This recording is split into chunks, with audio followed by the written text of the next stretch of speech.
আসসালামু আলাইকুম ওরহমতুল্লাহি ওবরাকাতুহু। প্রিয় দিনী ভাই ও বোনেরা, দেশে প্রবাসী যে যেখানে আছেন, আশা করি সকলে ভালো আছেন, সুস্থ আছেন। আজকে আর আমরা তদবির শিখব মৃত্যু ব্যতীত যত কঠিন জটিল রোগী হোক, আল্লাহ তাআলা এই কোরআন শরীফের ছোট্ট একটি আয়াত দ্বারা সুস্থ হবেন। আল্লাহ তাআলা কোরআনের মধ্যে বলছেন, ওয়ানুনাজ্জিলু মিনাল কুরআনি মা হুয়া শিফাউ ওয়া রাহমাতুল লিল মুমিনিন। এই কোরআন শরীফ মানুষের জন্য শেফা। আমি সেই আয়াতটি আপনাদেরকে শিখিয়ে দেব যে জাদু, বান টনা, কালো জাদু, যত কঠিন এবং যত শক্তিশালী জাদু হোক, এই ছোট্ট একটি আয়াত পাঠ করবেন। পাঠ করে সেই পানির মধ্যে ফু দিলেই ইনশাল্লাহ যতবারই জাদু শক্তিশালী হোক কেটে যাবে। তো এই আয়াতটি শেখার আগে, এই আমলটি করার আগে অবশ্যই ওস্তাদের অনুমতি নিয়ে তদবিরের কাজ শুরু করতে হবে।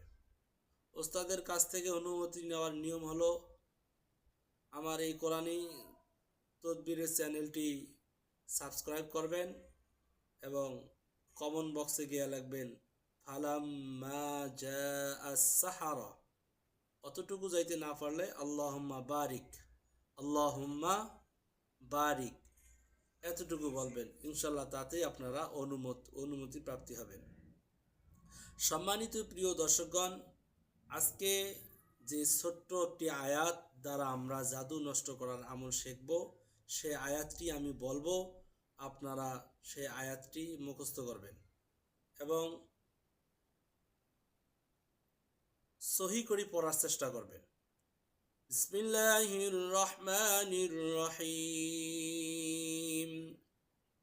فلما جاء السحرة قال لهم موسى ألقوا ما أنتم ملقون فلما ألقوا قال موسى ما جئتم به السحر إن الله سيبطله إن الله لا يصلح عمل المفسدين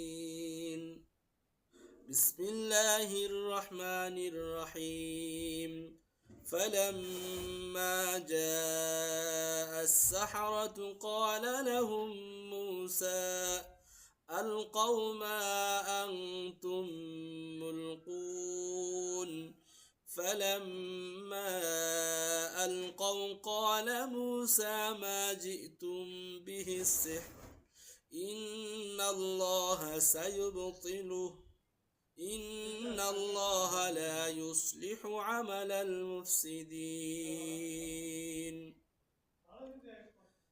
بسم الله الرحمن الرحيم فلما جاء السحرة قال لهم موسى ألقوا ما أنتم ملقون فلما ألقوا قال موسى ما جئتم به السحر إن الله سيبطله إن الله لا يصلح عمل المفسدين।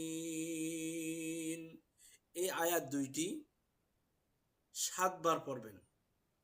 7 বার পরে পানিতে ফু দিবেন এবং ডালিম গাছের কলম দ্বারা একটি কলম বানাবেন।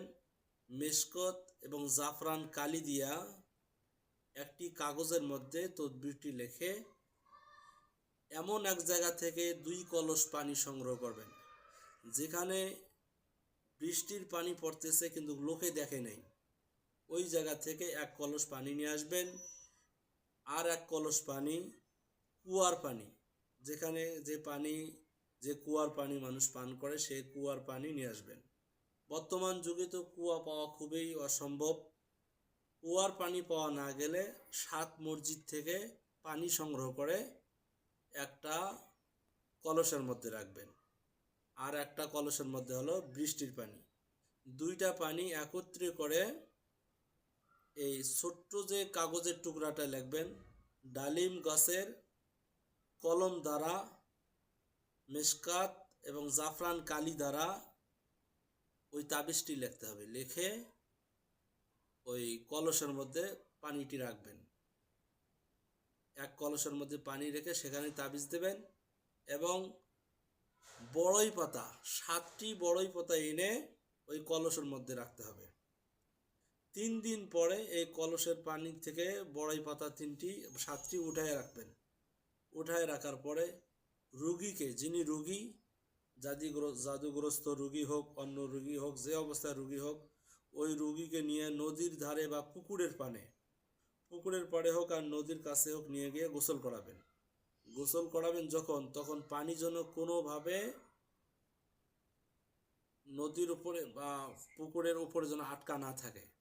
গোসল শেষে অতিরিক্ত কিছু পানি ঢেলে দিতে হবে। ইনশাআল্লাহ এইভাবে তদবিরটি করলে রোগী 100% রোগী সুস্থ হবে, এতে কোনো সন্দেহ নাই।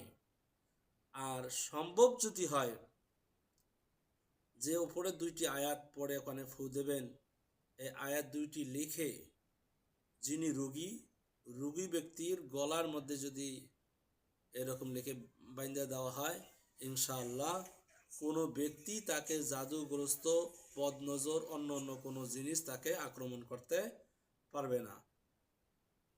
ইনশাআল্লাহ সম্ভব যদি হয় আমলটি করবেন। আমার কোরআনী তদবির চ্যানেলটি সাবস্ক্রাইব করবেন এবং সেখানে যদি তদবিরের প্রয়োজন হয় সেখানে যোগাযোগ করবেন। ইনশাআল্লাহ যথাযথভাবে আপনাদেরকে তদবির দেওয়া হবে।